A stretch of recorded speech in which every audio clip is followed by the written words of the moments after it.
Ja, vielen Dank für den Interviewtermin. Ich habe gehört, du kommst gerade aus Brasilien. Wo bist du bist eigentlich in der ganzen Welt unterwegs? Wo spielst du überall inzwischen?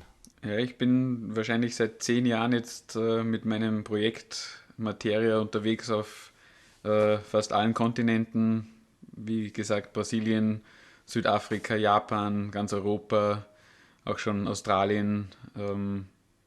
Da kommt man schon auch ganz schön gut herum. Das heißt, also du bist gut gebucht und lebst ausschließlich von dem Projekt Materia. Die letzten Jahre haben sich natürlich intensiviert. Wahrscheinlich seit 5 Jahren produziere ich die Musik ausschließlich, um damit mein Leben zu finanzieren. Toll.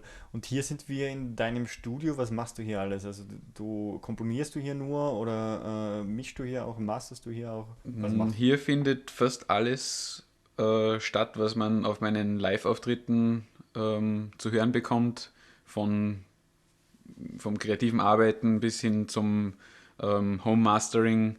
Äh, Wird ja alles sozusagen gemacht.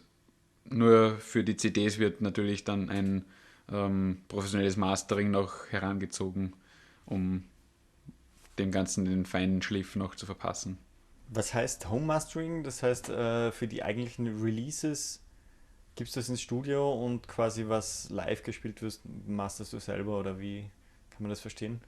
Ja, dadurch, dass man als Musikproduzent die Perspektive von einem Gesamtmix dann oft ein bisschen verliert, ist es ratsam, wenn man für ein, für ein finales Produkt, was auch dann auf CD gepresst wird, noch einmal jemanden heranzieht, der das Ganze neutral betrachten kann und auch ein professionelles Umfeld im akustischen Bereich zur Verfügung hat. Und auch wenn man in einem semi-professionellen Bereich schon sehr gute Ergebnisse erzielen kann, ist dann doch noch einmal was rauszuholen. Okay, das heißt, wir sind hier, der Zuseher sieht es vielleicht nicht so gut, ich zoome mal auf, wir sind hier eigentlich in einem ganz normalen Wohnzimmer mehr oder weniger, kein 100.000 € Studio mit geplanter Akustik, sondern ja, standardmäßig. Oder hast du hier irgendwie was Besonderes gemacht, akustisch oder? Ich habe, da wir in einem Wiener Altbau sind, den Raum halbiert mit einem Hochbett. Ist natürlich auch etwas improvisiert, aber ähm, es dient zumindest ein bisschen der Reflexionsvorbeugung, äh, da man ähm, oft in sehr hohen Räumen dann ein sehr wildes Klangbild erhält und ähm, habe mir auch Gedanken gemacht, dass meine Lautsprecher nicht gerade im Raum stehen, sondern schräg, um auch die Early Reflections ein bisschen in den Griff zu bekommen. Ähm, Das sind so mal die ersten Treatments, die hier passiert sind. Wie produzierst du Musik? Was verwendest du zum Beispiel für eine DAW? Hauptsächlich arbeite ich mit Cubase.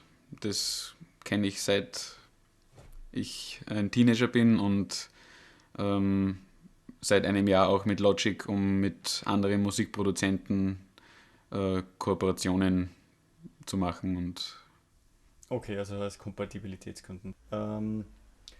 Kommt sonst noch irgendwelche Hardware zum Einsatz oder? ich produziere seit circa 4 Jahren fast ausschließlich nur mehr intern auf DAW und der Virus ist noch geblieben, der aber eigentlich auch ein virtuell analoger Synthesizer ist und mit der Total Integration seit einigen Jahren natürlich auch schon fast nur mehr wie ein VSD-Instrument verwendet wird. Und über die Jahre hat sich mein analoges Equipment sehr verringert, was zum Einsatz kommt. Und ähm, außerdem kommt noch vielleicht UAD zum Einsatz, was sozusagen ein externer Rechenvorgang ist und ähm, sonst eigentlich nur intern.